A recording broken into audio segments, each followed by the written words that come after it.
My name is Anna, and I live on our special island of Panay. Panay Island, the sixth largest in the Philippines, is grappling with a centuries old environmental crisis.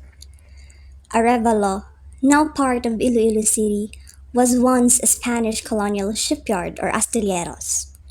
In the 17th century, building one galleon required 7,000 hardwood trees per ship. Imagine this! Each old hardwood tree has about 200 square meters of canopy. The forest area destroyed is equivalent to 140 hectares. Add that to maybe another 100 hectares lost during the cutting and the hauling of the trees. That's just for one ship. Imagine if they build 300 ships. That would be 72,000 hectares.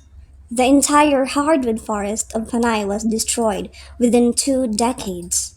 The Spanish colonial government later moved their shipyards to Manila Bay, destroying forests on the island of Luzon. Once the forest around Manila Bay was destroyed, shipbuilding moved to the Bicol Peninsula in southern Luzon. The destruction of our forest continued as the population of our island increased. In the past 3 decades from 1990, the forest cover of the Philippines has been reduced to perhaps less than 5%. Our land has become vulnerable to erosion, landslides, flash floods, siltation of the once deep rivers, loss of biodiversity due to loss of habitat, and ultimately contributing to climate change. The population has been increasing and carbon emissions are increasing too. But the trees and forests needed to convert these carbons into oxygen are decreasing. Illegal logging, slash and burn agriculture in the mountains, forest fires, and conversion of land to farming and housing have destroyed the rest. Sadly, this destructive pattern continues today. Forest cover in the Philippines was 70% in 1900, 18% in 1988, 7% in 2010, and even less today.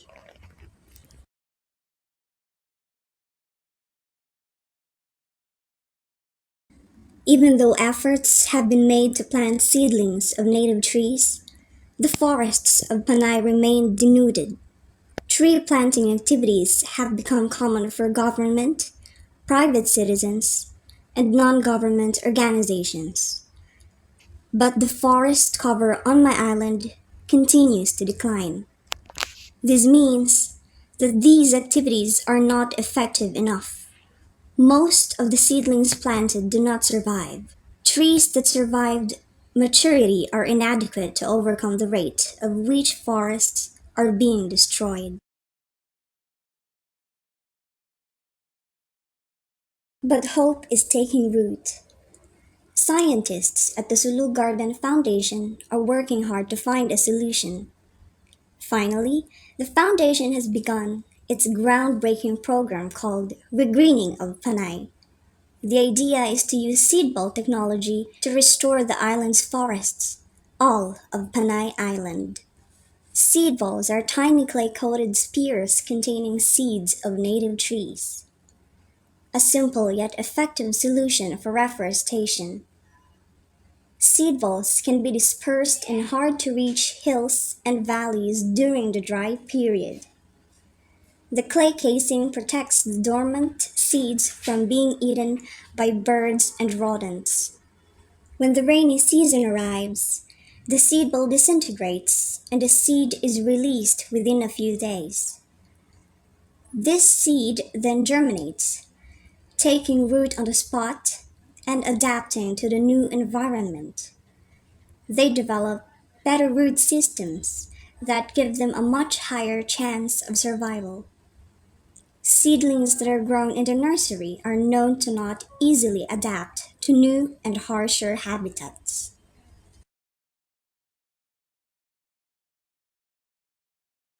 Seed bowls were created in Japan for planting gardens by Masanobu Fukuoka. Later, He introduced the idea to Africa, where they are made by hand and became popular as a reforestation technique. Now, other parts of the world are copying the same method, but it is time consuming and labor intensive. Sulu Garden Foundation scientists have improved on an older semi mechanized design that can produce 218,000 seed balls a year from a single machine. In 5 years, this machine can produce more than 2.6 million seed balls. This might seem like a lot, but consider this. The entire island of Panay has an estimated area of 200,000 hectares of timberland that needs reforestation. If we can disperse one seed ball per square meter or 10,000 seed balls per hectare, we will need at least 1 billion seed balls to reforest Panay.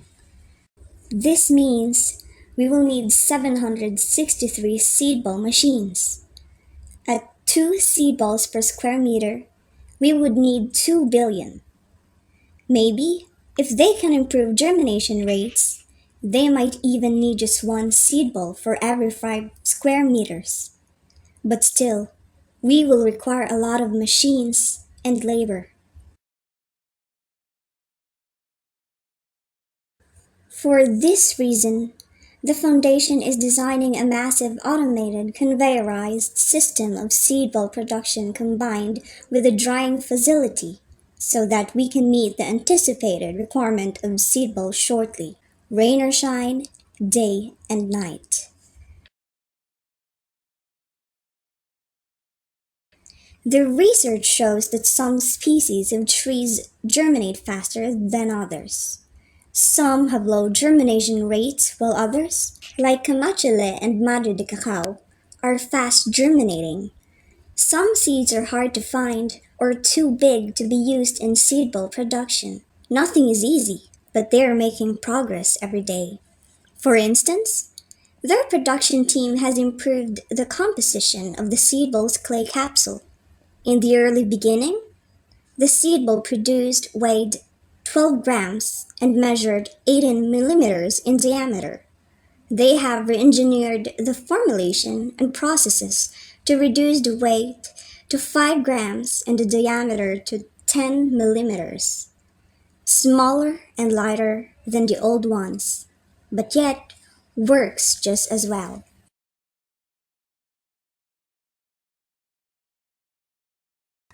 This reforestation project is more than just a scientific undertaking. It's a collaborative effort that involves all of us. They are working hand in hand with local organizations and government agencies to ensure its success. For instance, the Foundation is now working with the Philippine Army's 61st Infantry Battalion, commanded by Lieutenant Colonel Arturo Balgas Jr. The 61st is one of the battalions of the 301st Infantry Brigade commanded by Brigadier General Michael G. Samson that operates in all of Panay. Soldiers are helping in the production and manual dispersal of seed balls and field tests in hard-to-reach mountainous terrain. They have verified the germination of those seed balls thrown over the cliff on a hill in Barangay Alimojas, municipality of Miagao in Iloilo province. After 2 months of dispersal and using a surveillance drone, the team found new growth of kapok seedlings, which is not normally found in this hill. Other field tests confirmed that seed balls thrown in fields already overgrown with tall grass can still germinate and grow. This demonstrates that seed ball reforestation can be continued even during the rainy season.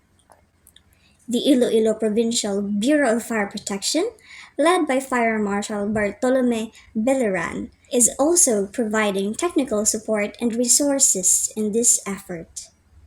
The Foundation is also grateful for the interest shown by the Department of Environment and Natural Resources, the Department of Agriculture, and many other government agencies whose involvement is crucial now and shortly.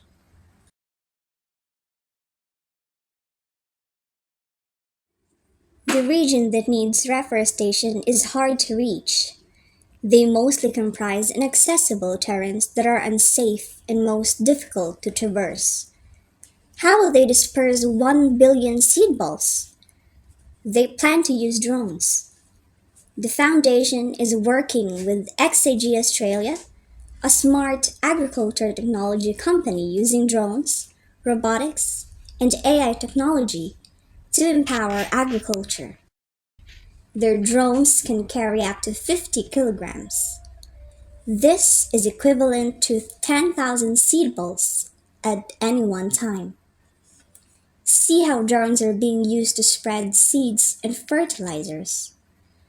Currently, XAG and the Foundation are designing a special drone for the seedball dispersal system. Together, they expect to complete the final design by October 2024.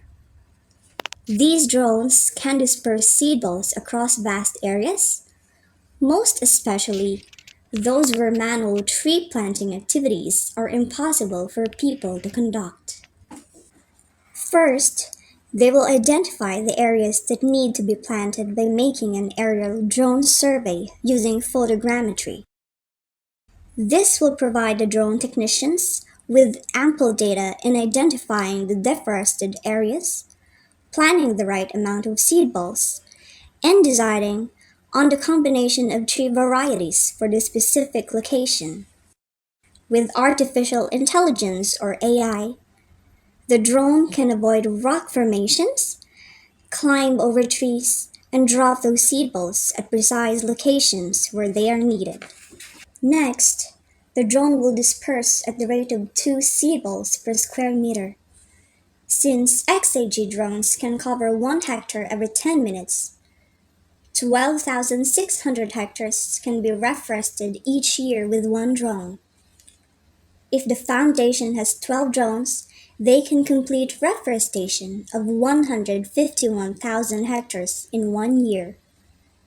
A technical team with 3 drones will be stationed in each of the 4 provinces of Panay. With proper logistics and funding resources in place, they can complete the reforestation of Panay in 3 years or less instead of 5 years. This way, they can then start reforesting the next island.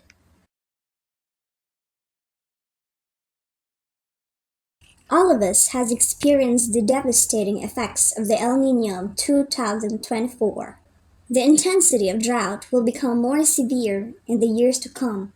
We have already known for a long time that our giant flowers called Rafflesia, native animals like the Visayan spotted deer, the Visayan warty pig, and the Visayan wreath-billed hornbill, Panay monitor lizard, are all near extinction. Even those few breeding pairs with their offspring in captivity at the West Visayas State University campus in Lambunao have nowhere to go. We no longer have any forest to let them roam wild. Our rivers are silted, landslides are increasing, freshwater wells are drying up. Our island is getting hotter every year and crops are failing. Years into the future, our elders, friends, and neighbors will start dying from hunger and diseases. And later, many children like me will die too. The American Indian proverb, "We do not inherit the earth from our ancestors. We borrow it from our children," is so true. Now, this is the time for the adults in the room to act. Together, with your support, we can accelerate the reforestation of Panay and the Philippines as a whole, one island at a time. This is one of the greatest challenges of your generation. Save our forests for us, the children of today and the children of tomorrow.